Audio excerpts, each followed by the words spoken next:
Eh bien, nous sommes partis pour le chapitre 1. Bienvenue dans cette deuxième vidéo, où je vais peut-être faire vidéo par vidéo, ce sera peut-être plus simple. Donc le chapitre 1, le cinéma français, naissance d'une industrie culturelle. On part sur l'introduction, l'avènement du parlant en France. Une révolution technologique, culturelle et sociale. L'arrivée du parlant est forcément plus lente que aux USA. C'est un nouveau spectacle cinématographique et on a donc une hausse des spectateurs. Le spectacle urbain, c'est un spectacle urbain, mais qui va s'embourgeoiser. On va parler d'une légitimation du cinéma, plus que pour les classes populaires. Et du coup, voilà, les bourgeois vont aussi s'y intéresser. Le spectacle devient le sujet concernant la qualité des films. Donc qualité artistique, politique, morale, et tout un tas d'autres choses que j'ai pas notées. Mais aussi à partir de quel moment un film est français. À qui appartient le film, tout un tas de questions très intéressantes. Voilà. Donc ça devient un objet d'étude qui remplace entre grosses guillemets, le théâtre. Et donc on a une réorganisation de la profession, de nouveaux métiers, d'autres retirés. Donc dans les années 30, on a la naissance d'un modèle structurel français. Ne veut pas dire qu'il va s'améliorer. Ne veut pas dire qu'il ne va pas s'améliorer justement parce que il me semble toujours le même actuellement, mais du coup avec forcément des améliorations. On a la création du CNC, à l'origine nommé COIC, donc sous Vichy. Mais là, on reviendra dessus. Ne croyez pas que c'est Pétain qui a créé le CNC. Attention, attention. Attention. Attention à ça. Ne, ne pensez pas que c'est Pétain qui a inventé le CNC. Ok ? Attendez l'épisode où on va parler du CNC et de l'occupation en France. Mais ça a été fait sous Vichy. Et c'est Pétain qui l'a mis en place. Voilà. Mais vous verrez, je vais pas vous spoiler pour le moment. Donc il y a un interrègne, je crois que le prof n'aimait pas ce terme-là, qui est une reconversion lente et difficile, plus ou moins de la profession, etc. Donc en grand 1, je crois qu'on va vite lâcher les grands 1 et les grands 2 plus tard dans mon cours, mais on a une production, réorganisation de la profession. Donc on a de nouveaux métiers, notamment un fameux métier, le dialoguiste, normal, qui est souvent le scénariste et donc auteur du film. Voilà. Voilà. Les compositeurs, les ingé-sons, donc beaucoup de métiers liés au son, comme vous pouvez le constater. On a un changement d'habitude sur le jeu d'acteur, des contraintes techniques un peu chiantes, le bruit des moteurs cam, voilà, les caméras font du bordel, le coût de la production, il explose, tourner des kilomètres de film, donc l'exploitation aussi a des problèmes structurels, là c'est le grand 2. On a un système à intégration verticale comme aux États-Unis, problème économique multifactoriel, augmenter le tarif, incertitude de l'investissement, changement de la programmation va de pair avec les problèmes économiques, homogénéité des salles, moins de liberté artistique en projetant un film. Donc on a une standardisation, c'est ce qu'on a dit tout à l'heure. 1934, un tiers des salles métropolitaines ne sont pas équipées. Industrie déséquilibrée, peu de parlants, produit une vingtaine de films en 1930. Le cinéma n'est pas encore considéré comme un art, mais un artisanat. On parle alors de films de qualité. Et donc le cinéma devient un objet culturel. René Clair résiste notamment au passage du parlant. Donc ces films parlants sont à la fois des succès et très expérimentaux. Là, on va mettre une parenthèse. Je ne sais pas si c'est exactement ce qu'a voulu dire le prof, mais il n'est pas contre le son, mais contre le synchronisme systématique. Donc, moi, ce que j'entends par là, c'est qu'il bidouille le son et qu'il ne veut pas faire un truc classique où la voix soit forcément quand on voit l'acteur à la caméra ou quelque chose comme ça.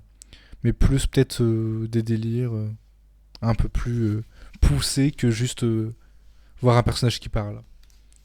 Donc il n'est pas le seul à résister. La synchro, parole-image, il pense que c'est pas si artistique que ça. Ça, je suis pas encore très sûr de ce qu'a dit le prof, mais c'est quand même intéressant de le noter au cas où. Donc il a fait À nous la liberté en 1931. Donc il y a une rupture son-image volontaire et mettre du son que pour expliquer. Un peu comme un narrateur finalement. Mais ouais. Donc là, on commence le réalisme poétique. Je sais pas si je l'ai noté quelque part, mais là on est vraiment dans du réalisme poétique. Je sais pas, je regarde si je l'ai écrit plus tard, mais non. Mais je pense que... Non. Non. Pas de... Enfin bref, c'est... Vous allez comprendre au fur et à mesure du temps. Ce qu'est le réalisme poétique, c'est plus ou moins axé sur les dialogues, sur... Enfin bref. Donc on a Marcel Pagnol, notamment. Grand écrivain. Il va investir sur la parole, le champ de la parole, comme il dit, comme le prof dit. On lui reproche de faire du théâtre filmé, courant dialoguiste, le bon mot, la réplique, et Marcel Pagnol est plus ou moins initiateur de ce courant. Il sera reconnu par Truffaut, Godard, René, bon, voilà, la nouvelle vague quoi. Avec Marius, il était assez porté sur le dialogue, donc il est en opposition à René Clair. Ouais, René Clair, c'était pas vraiment du réalisme politique, c'est plutôt du cinéma expérimental. Mais voilà. Donc, Sacha de Guitry, c'est un autre réal, il me semble, ou un scénariste. Je sais pas si j'ai noté. Bon, en tout cas, il vient du théâtre, comme Marcel Pagnol. Marcel Pagnol vient du théâtre. Dans les années 30, il va plus dans l'écriture de scénarios originaux. Il fait tout, acteur, réal, scénariste. Il les kiffe et fait ce qu'il aime. Archétype du moi-je, proposition moderne pour son époque. Le roman d'un tricheur, donc un film. Il a une introduction qui brise le quatrième mur. Voilà. Sacha de Guitry est un collabo. Voilà, c'est ce que j'ai écrit. C'est vrai, ça doit être un collabo. Alors, là on va passer sur un réalisateur qui est très intéressant. Jean Vigo. Il a 4 films, et pourquoi ? Parce qu'il est mort jeune. Donc, courte carrière, mais très prometteur. Donc c'est Cinéaste de notre temps, c'est une série qui parle sur des réals, des cinéastes, et il y a un épisode sur Jean Vigo. Donc c'est un fils d'un anarcho-syndicaliste, donc il va suivre cette voie, va réaliser à propos de Nice un documentaire expérimental et tourne en ridicule la bourgeoisie. Atteint de la tuberculose et savait qu'il allait mourir prochainement quoi. Il fait un premier film, Zéro de conduite, qui est gratuit sur internet et qui est plutôt pas mal, et sera censuré et interdit parce que voilà, ils étaient. Voilà, les gens ils aimaient pas trop qu'il soit politisé à gauche quoi. Il avait trop d'idées, mais il clame. La Talente, film où il n'a pas écrit le scénar pour ne pas être censuré. Qualité de la photo exceptionnelle selon le professeur. Voilà ce que j'ai écrit pour le réalisme poétique. Bon, en tout cas, les films sont très bien. Je pense qu'on va retourner dessus. Ah non. Ok, c'est une mise en bouche. Est-ce que là, j'ai vu réalisme poétique dans quelques pages. Bon. C'était une intro. C'est peut-être une intro que j'ai écrite. Donc, 1. Le modèle de l'artisanat. Formation, métier, syndicat, production et qualité. Comment se situe le cinéma français face à Hollywood ? Le parlant va avoir pour effet de l'intérêt règne à vendre ces films à l'international. Ça va permettre de définir le ciné par son caractère artisanal, au sens noble du temps. Ok. J'espère que vous avez compris ce que je viens de dire, parce que moi j'ai déconnecté. Voilà, je le dis. L'idée est pour ceux qui produisent et d'être entre l'art et l'industrie, sans être spécifié par un de ces termes.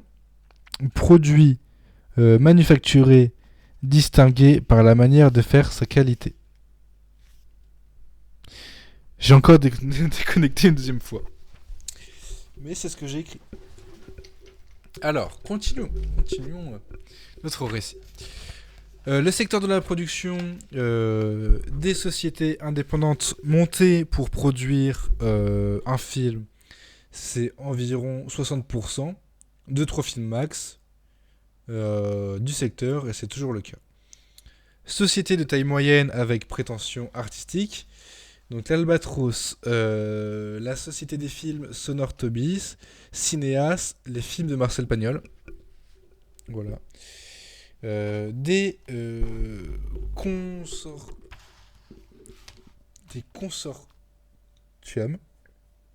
Des consortiums liés à des sociétés de distribution, Gaumont, Pathé, les établissements Jacques Haïk et Bromberge Richebé. Gaumont Pathé, ça suffit, je pense. Gaumont Pathé, ça suffit. Gaumont avait arrêté de faire des films en 1925, mais vont reprendre. Pathé, racheté par Nathan le livre. Enfin, non. Par ceux qui font les livres aussi, Nathan, la maison d'édition. Et donc, ça devient Pathé Nathan. Ils vont faire faillite et la production ne va pas marcher. Et vont se rabattre sur la distribution et le réseau de salles. C'est ce qu'on voit aujourd'hui, même s'ils produisent des films encore aujourd'hui. Quand on voit le logo Pathé s'afficher à l'écran, notamment. Qui est très moche. J'aime pas. Bah, c'est un avis personnel. 90% des films produits sont produits par des petits producteurs. Une industrie qui s'approche davantage à un artisanat. Profession cinéaste toujours en vigueur aujourd'hui. Formation. Ah, là on part sur les formations. Donc on a l'assistant par le groupe de pairs. Ils assistent un pro et ils gravissent des échelons. Après il y a l'école, notamment Vaugirard. Et troisième point, autre. On peut être assistant pendant 10 ans avant de faire son premier film. Un peu comme les mangaka, le prof est un énorme weeb, je pense. Donc voilà, il se cale beaucoup sur les mangas, quoi. C'est très formateur, mais très difficile. Et c'est étudié près d'un maître. Donc produit un très très haut niveau de qualité de travail. Même si le premier film sera nul, il sera quand même de bonne qualité. C'est à noter. Genre être un bon chef-op, mais être mauvais réal, et donc quand même gagner un prix pour la lumière. Voilà. Il n'y a pas d'école hormis la Vaugirard. École égale sortir avec un carnet d'adresses. Donc on s'ensuit une hiérarchie des métiers. En premier, on a le scénariste. Ensuite, le metteur en scène, l'opérateur, l'ingé son et le décorateur. La fédération des syndicats d'artisans, société des auteurs de films, syndicat des chefs cinéastes, syndicat des cinégraphistes, syndicat des ingé sons et syndicat des décorateurs. C'est un système pyramidal avec des syndicats pour défendre la profession. Scénariste, véritable auteur du film, au sens juridique, vient du modèle théâtral. Exemple, une pièce de Molière reste de Molière, même si elle est mise en scène par quelqu'un d'autre. On peut être scénariste et metteur en scène, ou co-scénariste et metteur en scène. Donc metteur en scène, chef slash chef cinéaste et ses assistants, technicien en chef qui va mettre le scénario en image, exécute le scénario, n'est pas auteur mais dirige la préparation technique et l'exécution, vont se battre pour devenir et être considérés comme auteurs, et ça va marcher à partir de 1957. Et ils le seront donc en 1957. Aujourd'hui, le cinéma, c'est une œuvre collective. Les auteurs du film sont le scénario, les dialoguistes, les compositeurs et le réal, donc. C'est un film est un abus de langage. Quand on dit c'est un film de, par exemple, Wes Anderson, c'est un abus de langage. Et en fait, on omet le scénariste, le compositeur. Voilà. Le compositeur peut revendiquer et dire c'est mon film. Voilà. Il a le droit. En même temps, il n'a pas tort. Opérateur de prise de vue du cinégraphiste. Donc le chef-op et ses assistants. L'ingé son plus assistant. Décorateur. Un des postes les plus importants pour les films filmés en studio. Donc beaucoup de gens et beaucoup d'assistants. À quoi servent les syndicats? Défendre la profession des étrangers. Wouhou. Et non. Par peur d'être remplacés. Peur des Américains. Ouais, c'est américain. Peur des juifs allemands qui fuient le nazisme. Pas fou. Enfin bref, c'est problématique. Donc, anti-américanisme, ok. Antisémiste, non. Bah, c'est ce qui est écrit. Ce sentiment est transpartisan. Pas question de droite et de gauche. Voilà. Ils ont mieux travaillé avec des experts américains et... J'arrive pas à me relire. Enfin bref, en tout cas, très raciste. Très raciste à ce moment-là. Le mieux, ils vont... Okay. Bon, pour Hollywood, le nazisme est une chance parce que beaucoup d'immigrés d'Europe de l'Est viennent avec beaucoup de talent. Donc, j'ai écrit corporatisme, modèle de l'artisanat, match bien avec certains partis politiques. Une des raisons pour instaurer une carte pro, si tu ne l'as pas, tu ne peux pas travailler dans le cinéma. On reviendra sur ça plus tard aussi, notamment sous l'occupation en France. La production courante, les films politiques, les adaptations et les films de légionnaires. Ah, je déteste ça. Crise économique plus politique, montée des tensions internationales, montée du nazisme, fascisme italien, qui remettent en cause les valeurs démocratiques. Dans les années 30, le modèle fait rêver. Dans les années 30, le modèle fait rêver. On a un autre regard, car nous, on connaît la suite des événements. Mais du coup, pour les gens avant tout ça, pour eux, c'était peut-être une porte de sortie, une idéalisation. Mais pour eux qui sont en crise démocratique, ces modèles qui émergent sont un peu rêveurs. On voit l'explosion des dictatures fascistes en Amérique latine aussi. Donc, catégorie de films politiques intéressante. Je pense pas que ce soit une généralité ou quoi, mais pour le fait que la plupart des gens trouvent ça cool, la montée du fascisme. Je ne sais pas, je préfère pas m'avancer, mais c'est ce qu'on avait dit en cours, c'est que le prof... voilà. C'est un peu compliqué à expliquer, je pense. Mais je pense pas... ouais. Donc... on a une première vague anti-parlementaliste, montée de l'extrême droite, beaucoup de films de droite, notamment Abel Gans. Même Jean Renoir va faire un tour chez Mussolini. Il ne fera pas de film, mais il va y penser. Il y aura pensé. Voilà. On va voir les adaptations. Notamment du théâtre, beaucoup de critiques, films de blablatage, qui sont beaucoup critiqués. beaucoup de films médiocres.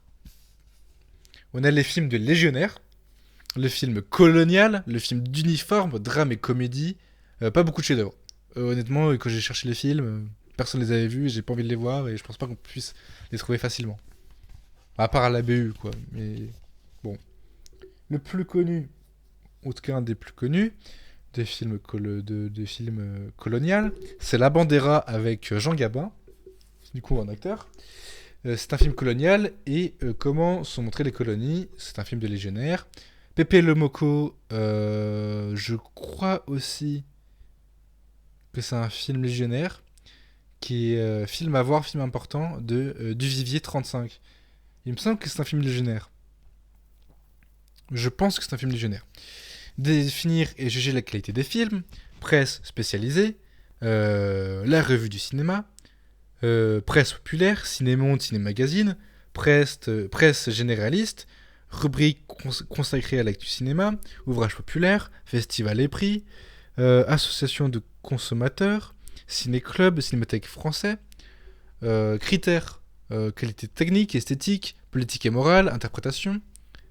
C'est des experts et des prescripteurs qui font plus ou moins ces avis. Le film touche tout le monde, on diffuse les mêmes films partout grâce au son. Dans les années 30, on peut se poser les questions, qu'est-ce qui fait un bon film, comment on le juge, comment on différencie du bien ou du mauvais, qui juge et quels sont les critères. On a une démocratisation de la critique dans la presse motivée par le procès de Léon Montissac, qui écrit dans l'Humanité et critique Jim le Harperer. Ils vont le traîner en justice et demander 100 000 francs pour les ciné-romans pour atteinte et préjudice. Il va le perdre et gagne en 1930. Pour toute la profession, contribue à la légitimité, à la critique, ainsi que le ciné égale art et non pas industriel. Bon, là c'est un peu compliqué, j'espère que vous comprenez ce que je dis. Hein. Mais sinon, vous me dites si vous comprenez pas. Ouvrage populaire, histoire du cinéma 1935, début du ciné dans les littératures, apparition des festivals et des prix. Donc en 1932, on a la Mostra de Venise, donc qui est un festival fasciste. En 1939, on a Cannes qui est créé pour s'opposer à la Mostra. On a le prix Louis Deluc, les Oscars en 1929. On a l'association des consommateurs, donc véhiculer des messages. On a l'Union française du ciné éducateur laïque, UFOCEL. Donc ils ont 2500 salles et ils ont pour but d'être pédagogiques. La Centrale catholique du ciné, CCC, publie son magazine Choisir. Qualité esthétique ne doit pas surplanter la caractéristique morale. Ils ont 400 salles. Ciné-Liberté, communiste, pas que diffuseur mais aussi producteur. Ils sont importants, Ciné-Liberté. Extension des ciné-clubs, s'élargir et se populariser. Et politique éducative. Enfin, la création de la cinémathèque par Georges Franjou, notamment un des deux créateurs, l'autre j'oublie tout le temps son nom, mais Georges Franjou et Fougeret, venant de Fougères, donc lui je le retiens très bien. Critères, qualité technique, un bon film est réussi techniquement, ce qui sera récompensé paraît plus objectif. Esthétique, jugée comme la moins objective. Ok, la qualité technique est jugée comme la plus objective et esthétique la moins objective. On va la retrouver chez les pros et les festivals, mais plus de l'interprétation, excusez-moi. Politique et morale, on la retrouve un peu partout. L'interprétation spécifique au magazine populaire, jugé lighting, etc., remise en question, au milieu des potins, plus faire la promo des films. Voilà. Un peu Combini aujourd'hui ou chez le gorilla quoi. Apparition de nouveaux experts et de non pros qui agissent Comme prescripteurs, ils font du ciné un objet culturel. Voilà. De pathétique, noir et poétique d'être politique, les films du réalisme poétique. Moins. Alors, bon, réalisme poétique. Je sais pas ce que j'ai écrit, mais réalisme poétique. Invention de la critique, plus vient de la littérature, pour parler des livres, de Marcel Aimé, qui en 1934 va être adapté par Pierre Chenal en film La rue sans nom. Les cinéastes se revendiquent pas réalistes poétiques, pas un réel euh, vrai terme, c'est pas un vrai, non, pas un vrai courant artistique. Point de vue littérature, mais qui met en avant une tendance du film français à cette époque. Problématique, car les gens dedans ne se revendiquent pas reste poétique. Donc les réals du réalisme poétique ne se revendiquent pas être des réalisateurs du réalisme poétique. C'est un peu un faux terme, mais qui désigne quand même une partie de- des années 30 en termes cinématographiques. Donc, on est caractérisé par le pessimisme et finit souvent mal. Dominé par du drame social, perso ouvriers, marginaux avec de vrais soucis, esthétique et décor studio, contexte urbain et périurbain, poétique, perso inquiète d'évasion, rêve, politique, réaliste, contexte social et culturel ancré dans le réel et le quotidien. Donc en cinéaste, on a Marcel Carné, Julien Duvivier, Jean Grémillon, Jean Renoir. En scénariste et dialoguiste, on a Charles Speck, Jacques Prévert, notamment, très bon, très bon scénariste et dialoguiste. Henry Johnson. En interprète, on a forcément Jean Gabin, Michel Morgan, Arletty, Michel Simon. Technicien, on a Kurt Courant, Eugène Schuffaen, Alexandre Tromer. Auteur, uniquement scénariste. Voilà. 3. Ciné et politique. Les coopératives cinématographiques et le Front populaire, 1936-1938. Réalisme poétique, c'est 34-39. Voilà. 1935, les films fascistes vont se casser la gueule à cause du Front populaire. Front populaire, coalition des partis de gauche, Léon Blum notamment. Mesures sociales, congés, 40 heures semaine, mouvement populaire, ayant circulé en France, soutenu par les artistes. Mouvement politique, plus de Front populaire au début de la guerre, perdant le pouvoir en 1938. On peut étendre le mouvement de 34 à 39, mouvement politique 37-38, qui est...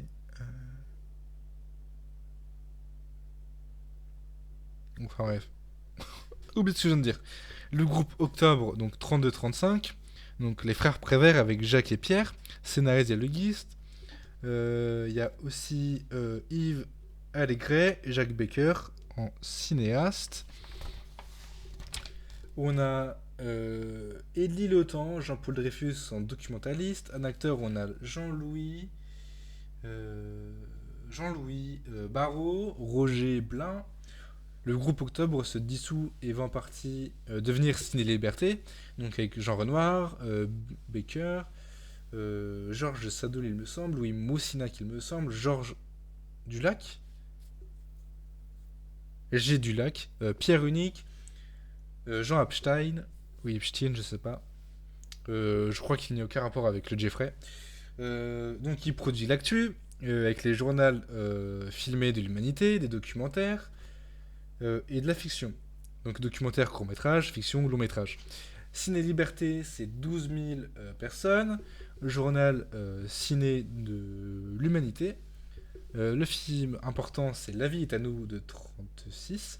Donc c'est une commande du Parti communiste français, à voir pour la culture et trop gratuitement, contre les FAF. Donc, c'est vraiment un film important et qui dure pas si long que ça, il dure 40 minutes ou 50. La belle équipe, film avec 2 fins différentes, une bonne et une mauvaise. Jean Renoir, un des fondateurs de la Nouvelle Vague, fils d'Auguste Renoir.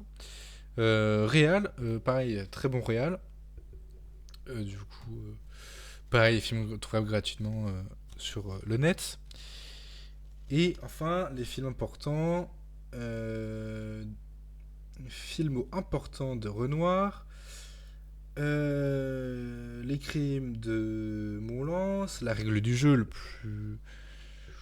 Je sais pas s'ils sont plus connus, mais le plus important. Tony. Et. Voilà. On purge bébé. Et l'autre, j'arrive pas à le lire. Et donc, nous avons fini pour les années 30. Voilà. Ciao.